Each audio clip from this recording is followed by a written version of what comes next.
All right. Well, welcome everyone to our SC Award panel on artificial intelligence. My name is Derek Johnson. I am an editor and reporter at SC Media, where we cover cybersecurity news across the public and private sectors. And we could not do a big package of videos this year for SC Awards without touching on what I think is really the biggest story in tech and probably one of the biggest stories in the world over the past year.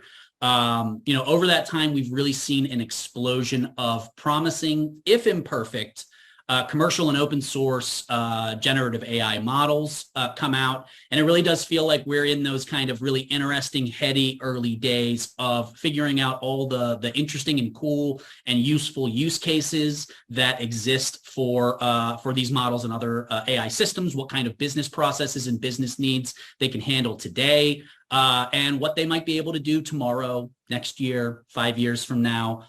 We are kind of in that space right now. But no technology is all good or all bad, right? So for every interesting or promising use case that we do find for something like generative AI, we can also find examples where it's simply not up to the task, or it's extremely limited in its ability to provide useful output.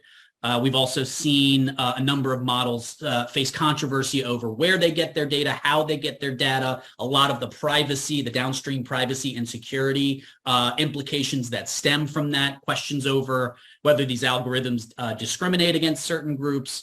We've seen employees leak secrets and sensitive information into these chat models by using them. So there are a whole host of implications and questions that have come out of this really interesting technology. And in this discussion, we are going to be tapping some of this year's SC Award winners, as well as other experts, to learn a little bit more about how this technology has impacted the way that the business world works, how companies are thinking about applying it in their workplace, and what kind of benefits they expect or hope to derive. So joining us today, we have Santiago Bisset, who's the founder and CEO of Wazuh and an SC Award winner for the Best SIM solution this year. We also have Chris Pearson, the founder and CEO of BlackCloak and our SC Award winner for Best Emerging Technology this year. We also have joining with us Greg Allen, who's a senior principal engineer and evangelist at RegScale, who is not one of our award winners this year, but who has graciously agreed to fill in for us as a last-minute replacement for another panelist who couldn't make it. RegScale is a governance and risk compliance company that is exploring AI-based compliance models and cybersecurity. Greg, thank you also for being with us today. I do appreciate you joining us and filling in, so thank you so much. Okay.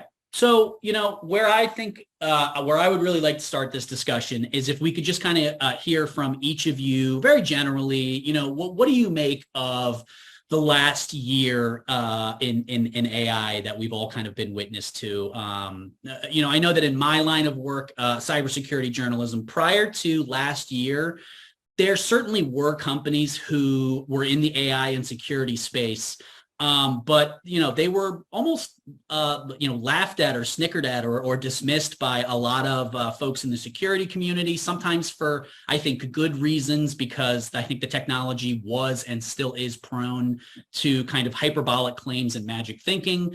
But I think that also caused a lot of folks to miss the boat a bit about what we saw over the last year in terms of demonstrating the long-term potential for a lot of these AI models. And now the conversations that you hear about AI and security, they're much different, right? They're taken a lot more seriously in a lot of different ways. So I'm just curious, what has your own experience been like as you have witnessed the last year of developments, either personally or just through the lens of your professional work? What do you make of kind of what we've seen happen here over the last year? And anyone can start. I can go myself. This is Santiago.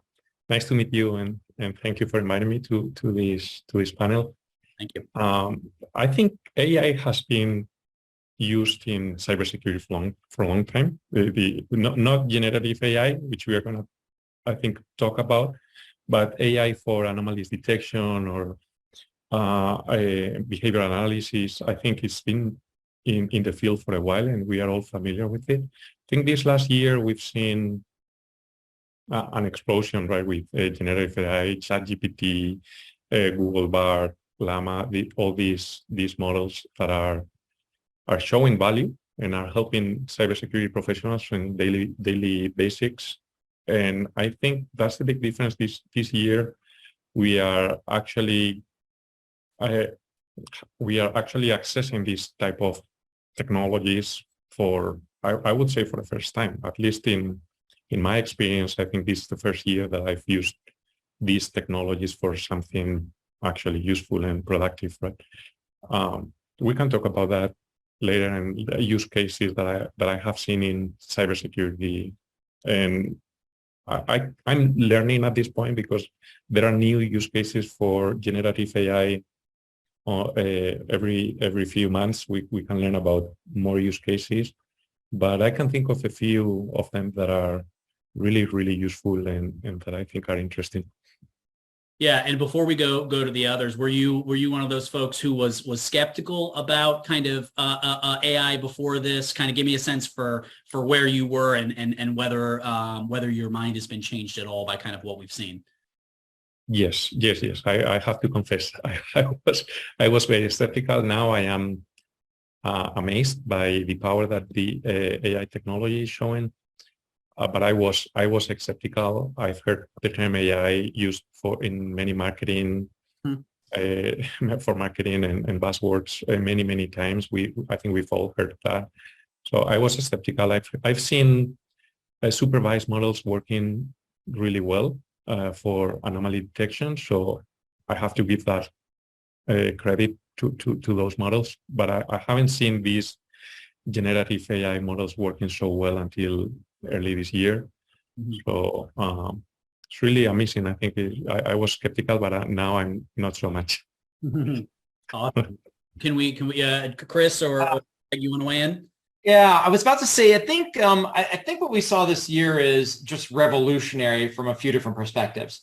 So we've always talked about machine learning, and then a few people have talked about like true AI. And generative AI, where something is actually produced as a result. We haven't even gotten there. But no matter what, with regard to the path before us, let's just call it the past 10 years, it's always been machine learning or AI, and it's behind closed doors. It's in a secret lab. It's in a room. It's a widget as a part of a machine that just does stuff.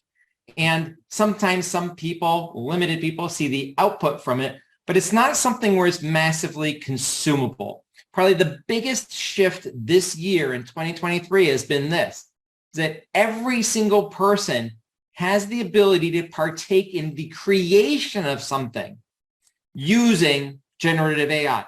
It could be a goofy picture. It could be a text message. It could be a written paper that you just had to cram for and get out the door, right, in time for the assignment to be due. Or it could be blogs. It could be a whole bunch of things. But it's the first time ever that people, consumers, individuals, all throughout at every level of expertise have been able to participate in this thing that we're calling AI, machine learning, generative AI, in something that's special and unique, and actually witness it with their own two hands. You type something up, you see the results. You tell it to create a picture of X, Y, and Z occurring, you see the results. First time ever that we've really seen this in a massive scale, which has just allowed for the explosion of creativity. So that's point one. First time ever that it's kind of gone mainstream from something to nothing mainstream. Second, the amazing jumps, right? It used to be that, hey, computer speed and processing would double every, whatever it is, every year and such like that. What we saw from ChatGPT 3 to 3.5 was, quite honestly, earth-shattering. What we've seen from 3.5 into 4 is unbelievable in terms of the jumps. The amount of time compression for these learning models to get to a higher level of maturity is just, it's been amazing. Before it was a side project or something kind of cool to take a look at. With ChatGPT 3.5 and 4 and some of the other enhancements and integrations, it's really proving to be revolutionary in a sense. And finally, the third point is this, is that when you take a look at just digital transformation overall, COVID rolled forward digital transformation in ways like no other. All of a sudden, it wasn't well, everyone's got to work from home because of the hurricane or the tornado or the winter snowstorm or whatever it was, and you had to plan for that as an emergency exercise. It was hey, every single person is now at home. Everyone needs a VPN. Everyone needs to work from home. That accelerated remote work and the transformation process. What we're currently seeing with generative AI and those language-based training models and all the rest is we're seeing this next jump. We're seeing an accelerated digital transformation hitting multiple different industries. How can we use the technology? How can we deploy it? How can our consumers consume it? So those three things I think are absolutely earth-shattering this year. Yeah, I think that's a great point. The first one that you made. I think in our world, the tech and cybersecurity world, I haven't really seen anything resonate with your grandma, your neighbor, your non-technical friend who's not involved in this stuff at all, like ChatGPT. Maybe the only other thing that I can think of where you have that kind of mainstream consciousness is like ransomware, something like that has just been all over the news. But you really see kind of just how broadly applicable this is now that these models are open up and that folks can use them and experiment with them and play with them. I think that's a great point. Greg, what are your thoughts as you kind of look at this? Is it a revolution? Is it an incremental revolution? How do you kind of see the developments that we've seen over the last year? Well, thank you for having me and letting me sit in with these award winners. I think Santiago and Chris both said it really well. Chris really hit it on the head. This is revolutionary. My background is actually in data, much more than cybersecurity, and we're in the compliance space. And so I've always thought that there were applications for machine learning when it comes to producing these large compliance documents we need for the federal government and different organizations. But effectively, we haven't been able to do machine learning because nobody wants to share their compliance information with anyone outside of their regulators. You can't go get a curated collection of system security plans in order to do, and have big data to do machine learning. So we haven't been able to apply these tools in our space.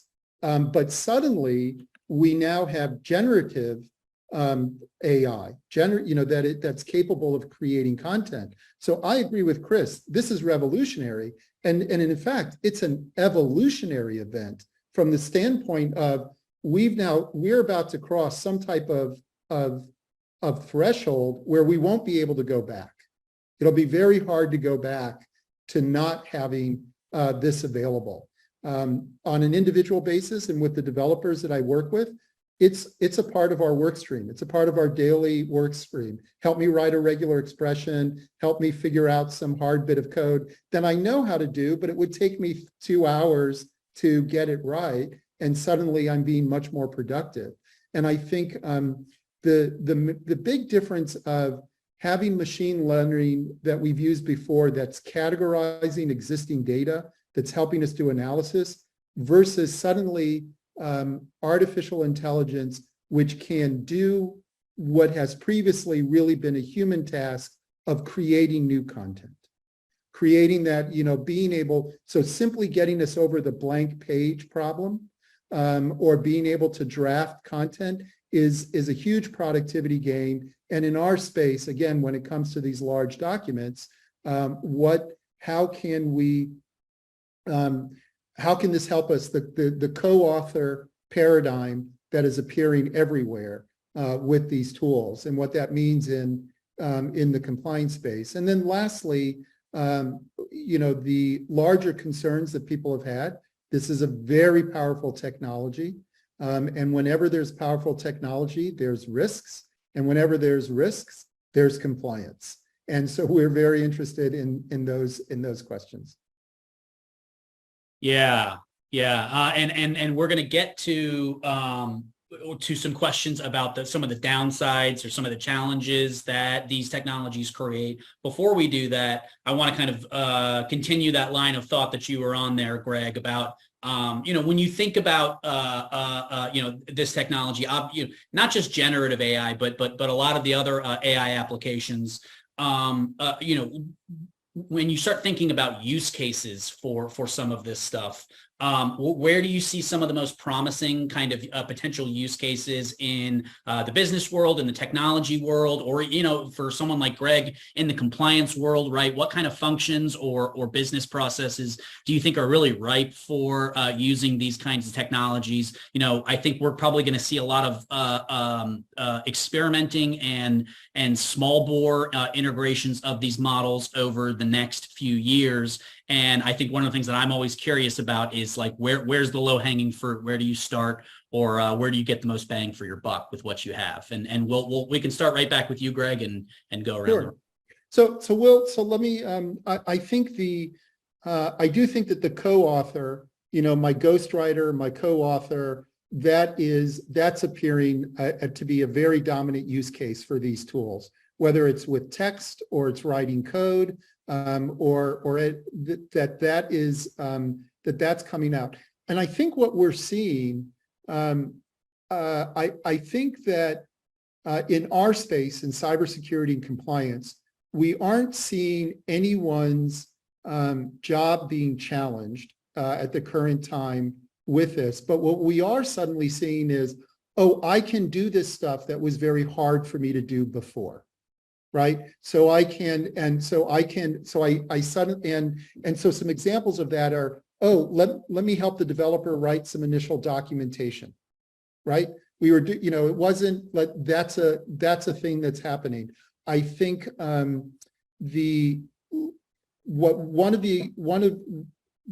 that we've applied it is there's a very common problem when it comes to compliance, that you have people of asymmetrical knowledge. You have people of different roles and different backgrounds trying to understand arcane compliance language. And so we've created an explainer tool, which will take compliance controls and explain them in according to your role. So you can explain it, you can explain this compliance rule to me as if I'm an engineer, or if I'm a project manager, or if I'm a member of Congress, or if I'm a golden retriever.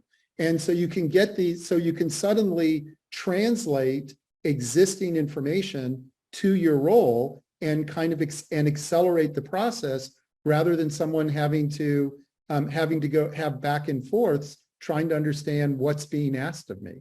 Now we have the ability to do that. So I think the translation capability is very interesting and something that we're exploring. Awesome. Anyone else want to weigh in? Yeah, I mean, I'll say, I mean, you kind of phrase the question in two different ways. What is it doing well, and what does it struggle with? I mean, doing well, you know, really, really quintessentially, I mean, there are a few different things there. The content generation piece, I think, is probably the most obvious, the most evident. Video, graphics, texts, blogs, all the rest. I mean, amazing stuff there. I think automation, which Greg was getting to a little bit, is, you know, how can I do some of these menial tasks faster, better? We know how they should work, and how can we automate those? I think there's some great things that can be done there that isn't just if this then that expressions, but adds a little bit more of AI to it over time. And I think probably the area that in cybersecurity that we could do a lot better job with in terms of uses is anomaly detection. Feed it in a bunch of known knowns and see how it addresses the unknowns to identify when an anomaly occurs, when an anomaly happens that is not something that is standard. I mean, kind of like way back when 20 years ago to the old antivirus of, you know, signature-based, malware versus non-signature based, and what do you get when you get differences there? So I think all those are on the positive side. There are some things to think about in terms of kind of struggles, right? First of all is going to be data quality. I mean, the data quality is only as good as the data on which it's actually been trained. And so knowing the input, having control over the input, let's say it's in medical research. Well, if you're, something maybe dermatological, well, if that's the only sample that you're looking at, the only information that you're looking at signs of skin cancer and other signs of things where things are not skin cancer related, you're able to have a really nice data quality, high validity input field coming from medical sources and all the rest. So you can get better stuff. When you don't know, you could get some wobble. Second is going to be the ethical concerns. I mean, we really need to get our arms around this in terms of who determined what the models are going to be trained off of. Is it people that look and act and think the same? Then you're going to get groupthink. And when you do, you get exclusions. And that is not something we should be doing. We should be focusing on that on the front end. The final one is interesting, is this overfitting problem, so to speak. So generative models can sometimes overfit to the training data. So it results in unrealistic or nonsensical kind of outputs where you have so much information out there that it pulls from things that are appearing in multiple different times, but it might not be accurate. And so as a result of that overfitting, you get problems.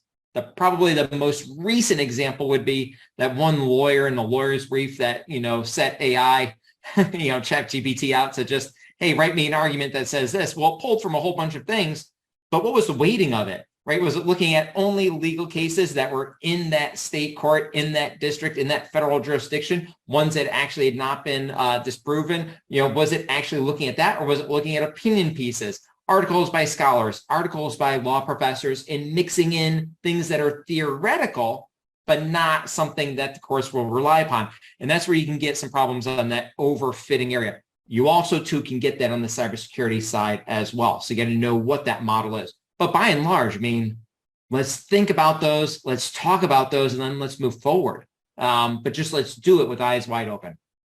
Yeah, and so Santiago, you can address this too. I was also thinking about maybe Greg, because he works in compliance, around this. But one of the things that I have heard around these generative AI models and some of the risks about integrating them into your business solutions is sort of exactly what Chris just kind of brought up, right? Sometimes these models will hallucinate. They'll give you bad data. They'll give you bad data that can steer you wrong in a way that maybe potentially could create liability issues for some of the businesses that integrate these models.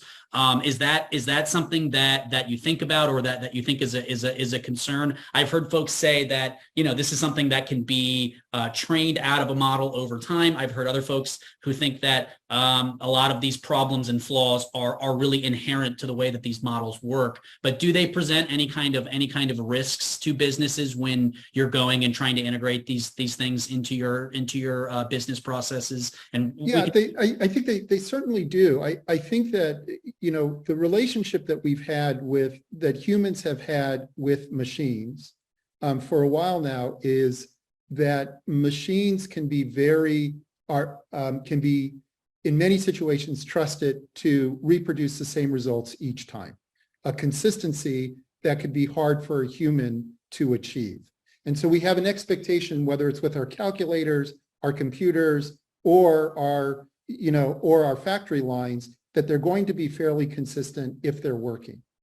And suddenly we have a technology which is actually designed to be not necessarily consistent, but a bit creative. So there's a mental model there. However, we're already familiar in all of our business processes that the people are fallible. We make mistakes, which is why we have compliance, which is why we have procedures, because even very smart people make errors. They're inattentive, they're doing something else, they didn't quite understand what the mandate was. And so right now, I think a lot of us treat these LLMs as junior team members, right? They do work, but their work needs to be checked, just like other people's work need to be checked.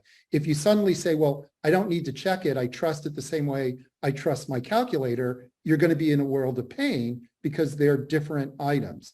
Now, and what we've done out of an abundance of cautions for security is that when we put together a software development kit for our developers to work with the large language models, ChatGPT, and so on, we baked in a AI firewall.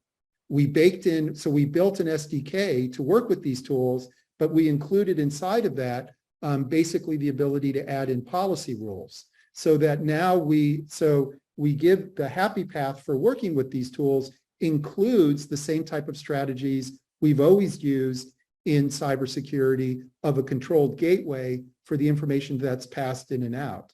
And I think the ability to accordingly add checks and procedures the same way you would do it with the same checks and procedures you do for any intelligent party that you were working with that is fallible or could be non-trustworthy.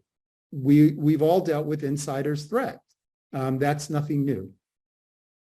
Yeah, and sorry, I didn't mean to skip over Santiago there, but Santiago, do you want to weigh in on their use case? Yeah. No, I would like. Yes, I agree 100%. Greg and Chris were saying. I think one of the most important use cases for generative AI is content creation. I'm thinking of use cases that can help better protect our users and our customers regarding, as you know, we are a SIEM platform, an open source SIEM solution, and we're trying to use AI to better generate threat detection content that can help protect our users. I've actually gone through that process with GPT-4, and it works surprisingly well. It is completely true. I think Greg was saying you need to validate the content because it's like a junior engineer that's trying to create threat detection rules. But if the quality of the training data is good enough, you can get really good content out of the AI models. For example, for our case, when we work with threat telemetry data like log records and in general security alerts generated by different type of solutions and security controls. And when we have these different threat telemetry data coming from different sources, and we have a set of detection rules that we use to identify threats when processing that data, you can get to teach the AI model on how they can create more threat detection content using your own product syntax or your own product format, whatever it is. We are actually developing a new engine for our SIEM. We're planning to release next year, and we are actually testing all these new capabilities that we're implementing. Very much relying on AI, on AI models that can help us test. We're talking about content creation, but we didn't talk. I think we forgot to talk about testing. For example, the content for threat detection. I've personally used ChatGPT to actually test threat detection rules that I was creating for analyzing Windows event data, and surprisingly, it worked. So it works really well to test your own work. For example, the way I did this little project was as an input, I was pasting samples of Windows security events, and I was asking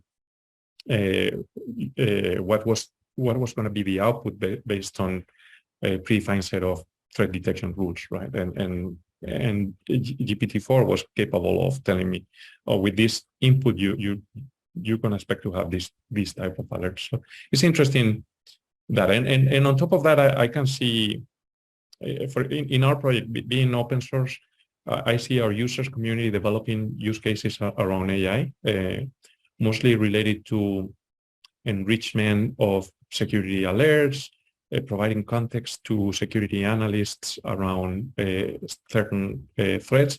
That's actually going to help security analysts understand better what the meaning of the alerts that we generated are. And you know how it is with security tools, that security tools can generate thousands of alerts, and it's really hard for the users to consume that amount of data and to understand what's the meaning of what is this alert. Oh, it's talking about a CVE, which is a vulnerability, and why should I be concerned about this vulnerability? Right? We don't know, but AI can help provide context around specific vulnerabilities, saying, no, this vulnerability is risky because it's used by these exploits and these threat actors that are targeting your industry. So it helps. It definitely helps. And of course, as you guys were mentioning, everything needs to be, at this point, I'm sure next few years we will see how technology evolves. But at this point, I think it's necessary to have validators that are checking that the content that's created by AI has good enough quality. But we'll see. I'm kind of excited and to see how the future is going to look like.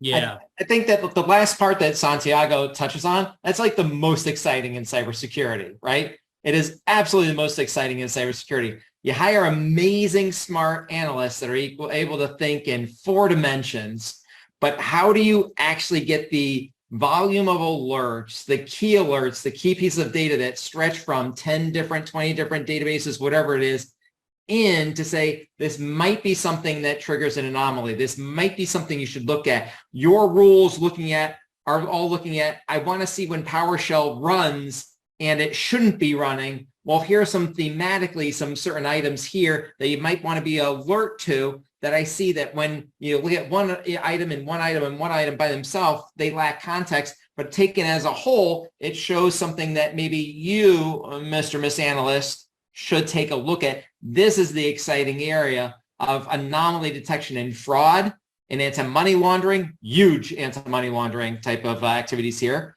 and in cybersecurity. Bundling this together, that's going to be the holy grail. Not replacing analysts, but making them more effective based off of the deep knowledge that those individuals, that company, that product, that solution has.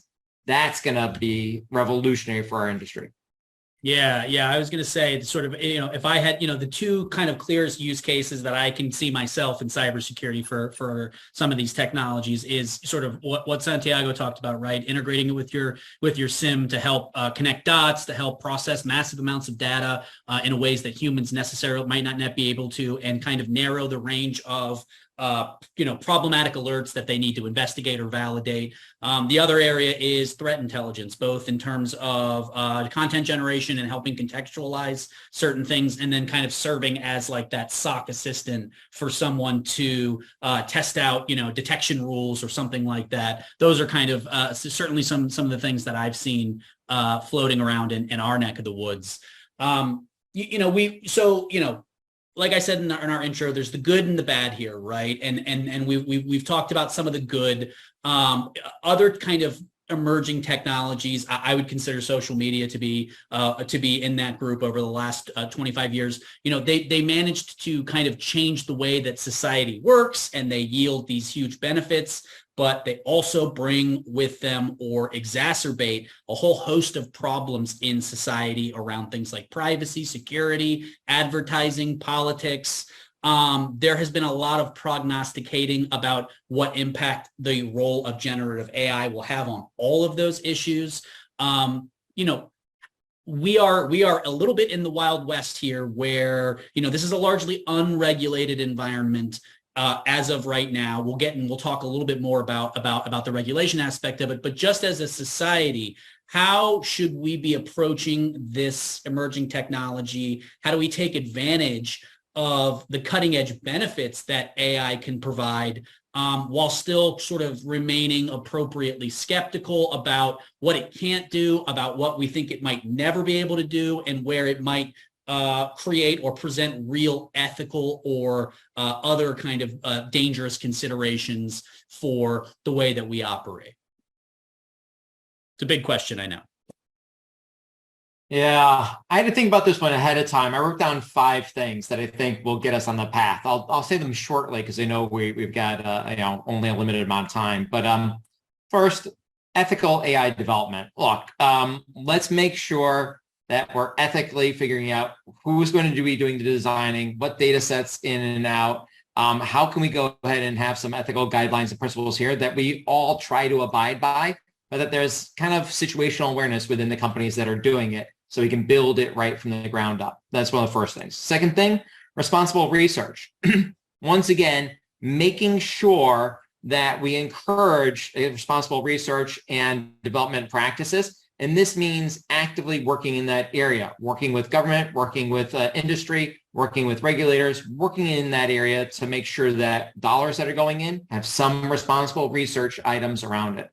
Third, transparent algorithms. Let's actually get a little more granular on how do we make this a little more transparent. We're not talking about intellectual property, trade secrets. We don't have to do that.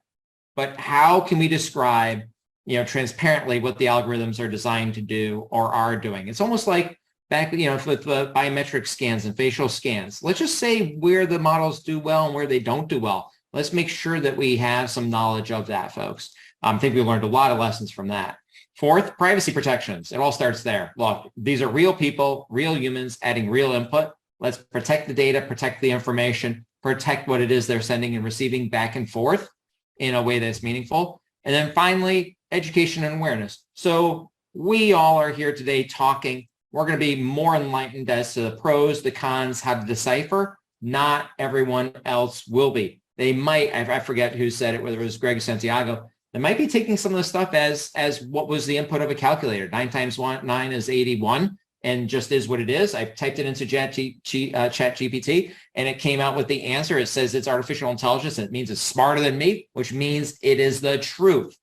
So we've got to think about that. How do we educate, make the population that's using this a little bit more aware around strengths, weaknesses, pitfalls, and that it isn't 100% truthful, and you have to take a little bit of a grain of salt and examine it more. That's kind of quick 5.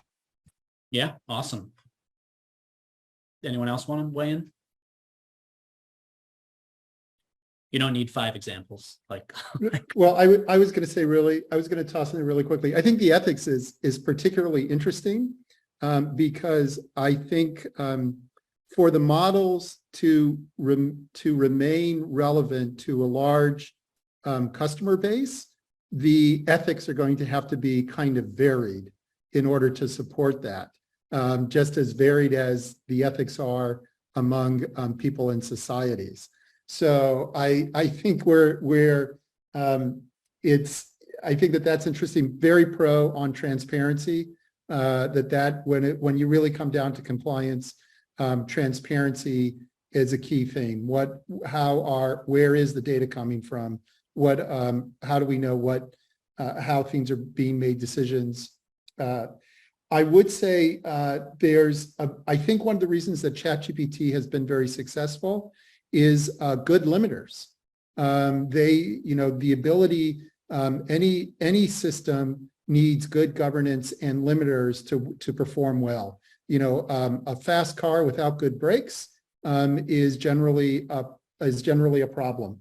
I did want to say NIST, the National Institute for Standards and Technologies, has in January, they published their first cut at an AI risk management framework, and that's available online.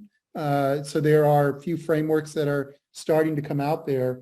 And lastly, I think for our audience out there, what my experts have helped me understand that the context that you give your generative AI and the feedback loop you allow it, to the extent that you allow it to have a repetitive feedback loop, are really the factors around how much control you exercise over it.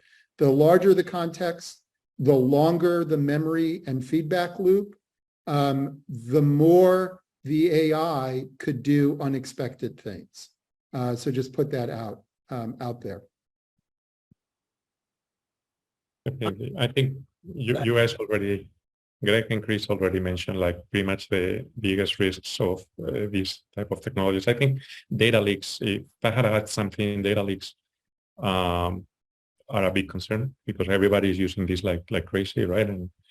And the data goes to somewhere we don't know. So, and what's going to be done with that data? So it's a big concern. So education for the users is important, so they do not make mistakes. I think another risk is that this technology is also accessible to malicious actors, right? And malicious actors are also going to figure out use cases for generative AI and to be applied for compromising or attacking a company, right? So I think at the same time we are going to use this technology to protect our assets and our companies. At the same time, the malicious actors are going to figure out ways of using the technology just to do the opposite. and that is another risk, of course. We'll see. We'll see. I can think of AI as another tool that's available for everyone, and depending on how you use it, for the good or for the bad, the output is different. Right? Yeah, I think we have time for one more, and I do want to talk about this because I think sometimes we can get so caught up in the potential of what these AI models can do and the things that the processes that they can replace, that we kind of forget that that this is ultimately supposed to be something that's good for mankind, that's good for humanity, right? But it's the introduction of AI into the workplace is likely to be very disruptive to the modern workforce. It not only changes the relationship that many workers have with their employer, it also, it affects the kind of work that we hire for. It affects the culture and the skill sets that businesses look for in job candidates. I know in my industry of journalism, it's extremely controversial. There's a lot of conflict over what these models can do, what they can't do, whether they can replace a lot of the core tasks that we do. How should businesses and other organizations approach these kinds of questions around AI, about how to use it, how to leverage it, but how to do so in a way where you are still maintaining a respectful and ethical and cooperative relationship with your employee base, which is going to be disrupted by this. How do we do this the right way and avoid some of the worst case scenarios that we see played out or speculated on when it comes to technologies like AI? Over communication. It's like the heart of transparency. So when companies every company at this point in time should be taking a look at how can we get ahead? What can make us better? What can help our internal employees? What can help our external customers? How can we grow? All of those things are what everyone should be doing. And as a result, right, the leaps and bounds that generative AI have made over the past few years, but definitely this year, are something that we cannot ignore. And so as a result, all companies should be looking at what role does it play within the inside of the company? What can we do here?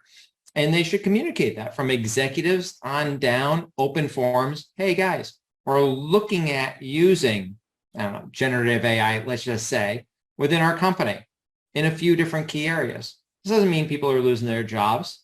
This doesn't mean we're going to have to replace people. What this means is this: we're going to see how can it make us better? How can it make us faster? So everyone should be looking at this, but what we should be doing is communicating up to the board, to shareholders, across the executives and all the rest, and down to every single person at the company so that everyone knows what are we doing? What does the plan look like? Where are we at in that journey? What are some successes we've had and some failures we've had? And thinking about how does this actually help our employees, our customers, and all the rest, and how will it help you, your lives? That's what we should be doing. It's all really about transparency and trust there, but it starts with open communication. Let people know what you're thinking about using and how you're thinking about doing it. Let people know so they can be part of it. What you'll probably find is that a bunch of people are going to want to really smartly raise their hand and say, I want to be involved in that. It seems like that's going to be something important over the next 10 to 20 years. Put me on that project. I want to help mold it and shape it and take the concerns of other people with me as we go through it. Like I said, with Santiago's comments, it is the possibility, the propensity to make the analyst better, smarter, faster, right? Push them back to where they should be, looking more so as opposed to in other random areas, and help them there. So it's something that can be additive, but you gotta communicate, and you gotta really over communicate. Who else? I agree with Chris. I think Chris, you nailed it. So, yeah. I over communicated. You Yeah. over communicated. And answered. Greg, any thoughts? No, I think communication is really is very important. What people are doing. I think part of what to communicate is really clear policies of how people can use it within the organization, what they can do, what they shouldn't do, to understand that. I'm trying to, let me stumble here for a second, because you said we could. But I think the,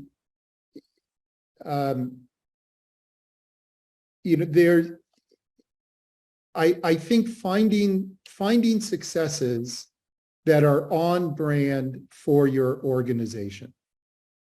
What is your organization about? Finding successes about that align the use with your organization. And I would think, so part of it is in the cybersecurity space.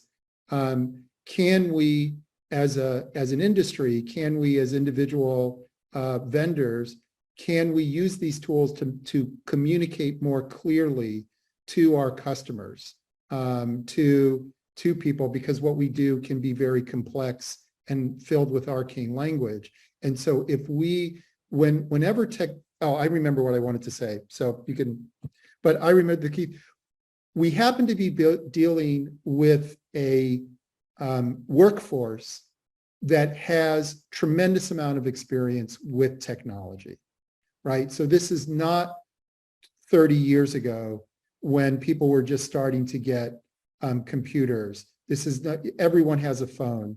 Everyone, and to Chris's earlier comment, everyone since COVID has been using Zoom calls. So we're in a very different point, and everyone is familiar with social media. So people have are already much more sophisticated consumers of technology and technology hype, right? So I think you can take advantage of the fact that people are more knowledgeable, they are smarter, they have been through this a couple of times before.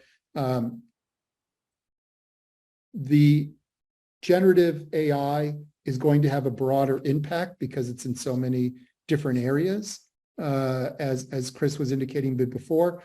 But no one is really naive about either the hype or about the hype, and they're not totally afraid of the possibilities as well. So I think that there's an opportunity to leverage the fact that you have a more sophisticated workforce with regard to technology. Awesome. All right. Well, that is all the time that we have for our session, but some really interesting stuff. I very much appreciate Greg, Santiago, Chris, coming on here and lending us your thoughts.